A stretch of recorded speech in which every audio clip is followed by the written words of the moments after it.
On this episode, I'm going to rescue somebody's car that broke down while they were at work. They can't get their car started and it's been stuck there for 2 days. I'm going to see if I can get it started for them so they can drive it home. But before I do that, my Ranger's got a problem. Let's go ahead and fix that. Welcome back to the Roadside Rescue YouTube channel. On this episode, I've got to fix my own truck. I've got a leak in my coolant system that I've been filling up with water about once a week. It's leaking pretty fast, but it's starting to get cold outside, so I don't want to fill it up with water anymore. I need to fix the leak. Here's why I hate using stop leak. It's just a gimmick. You should just find the leak and fix it, because the leak was in a hose. That hose right there, the lower hose. Stop leak doesn't fix a hose. So somebody clogged up my radiator for nothing. The guy who owned it before me put stop leak in there because he also noticed the leak, but rather than get it fixed, yeah, put some of that in there. So that bothers me, but it is what it is. All right, I believe this is the hose. Let me check before I pull that other one off. Looks like there's a hose clamp right there. I have hose clamp pliers, and then they're both hose clamps. Here's the twisty kind. You gotta use it with a screwdriver and 8mm, and there's the kind you gotta grab with pliers like this. That's what it looks like, you can see. And then you squeeze, and then good luck. It's all right. I got that down off the hose. Now I gotta get this one. Here's my screwdriver. I'm gonna use this to get down to there. Pretty simple. I literally bought it for lower radiator hoses. Let's take that lamp all the way off the easy way while it's dry rotted. When I put it back on, I'll put it more efficiently. Get off. There you go. That's how you take a hose clamp off the easy way.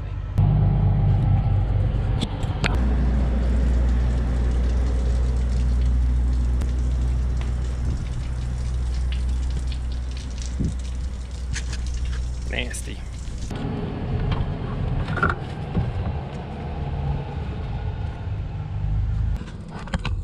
It is down there in the abyss, ready to be filled back up with coolant this time. There's that lower hose there. That's the job well done. I'm gonna go ahead and fill this up with coolant. Hopefully it doesn't leak anymore.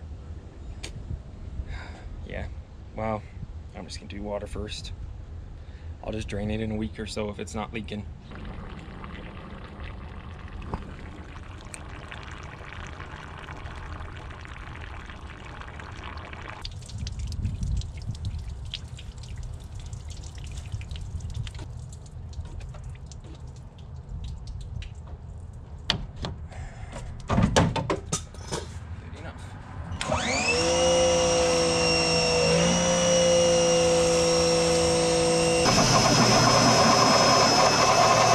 All right, didn't mess any sensors up. It's idling fine.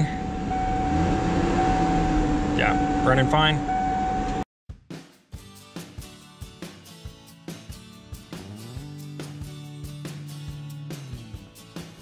This video is sponsored by SYPOM Jump Starter. All right, I've got my Ranger out here with a 4-liter engine. This engine is the biggest engine that came in these Rangers, and about as big as you're gonna see in a normal car. So it's a great test for any jump box. I'm gonna disconnect my battery and let's see if this SYPOM Jump Starter will get it started. I can tell you it feels really durable and nice and heavy right off the bat. Even though it's small, it doesn't feel like this thing lacks any power, especially something for the Christmas season coming up. If you want a discount on something like this to give it to somebody as a gift, this jump starter also has a built-in light. I'll show you what that looks like. Here's how you charge it, a couple of outputs, and it also doubles as a power bank. You can plug in 2 USBs. Charge this up, it took a couple of hours, got to 100%, and there's that light. It's got a strobe to keep you safe. Put it out on the side of the road. Looks like an SOS in a strobe mode. Took this up to my truck without the battery and see if it'll get started. Another reason this jump starter would make a great gift is because it comes in this nice pleather case, something that you could put in a nice car and it wouldn't look out of place being in the trunk. A pretty nice case just to have in a nice vehicle. This has a built-in safety so you can't short it. All right, let's see if this starts. Thanks again to SYPOM for sponsoring this video. If you want this tool, give it as a gift. Check out the discount down below. If not, back to the video.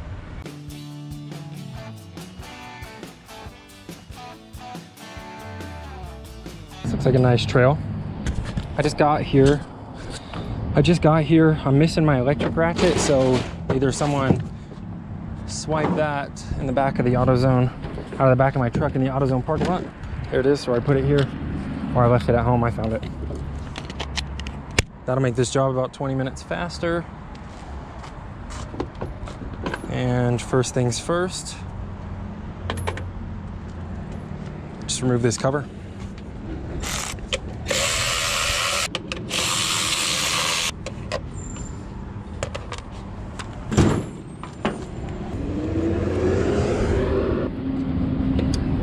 Nick the hood with my elbow there. Man, that hurts.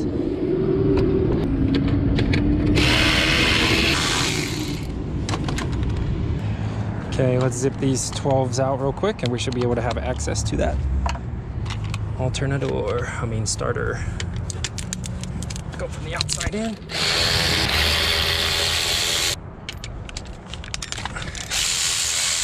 Surprised we don't have a big old vacuum leak right here. Just give a normal wrench down there. This one's a little too big. Is this 5 minutes now? 5 minutes and 20 seconds. And here is your starter down there. And it'll come out of this little space, believe it or not. All we gotta do is move that hose out of the way and disconnect this one. And there she be.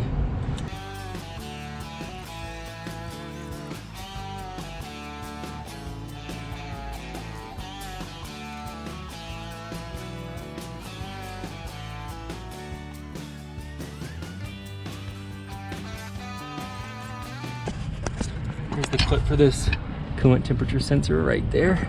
Maybe that's a NOx sensor.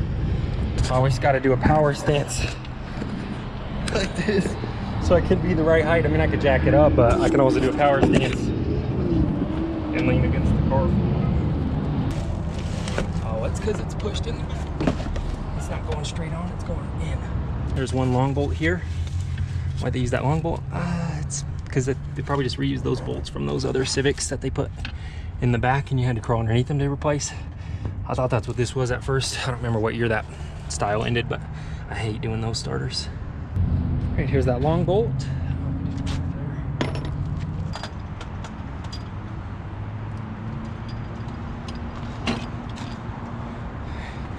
There you go. There's your donkey starter in Spanish. El burro arranque. I don't know why they call it that. Makes no sense to me. Unless burro means something else I'm not aware of.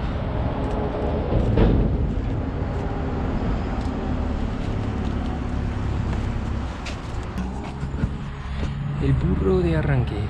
All right, there it is. New one's in. Let's get those bolts lined up.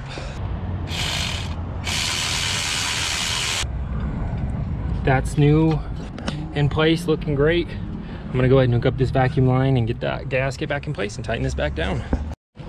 All right, I did not do the diagnosis, but it starts, so I'm guessing that fixed it. I'm hot and that's a job well done. Subscribe and like the video and I'll see you on the next episode.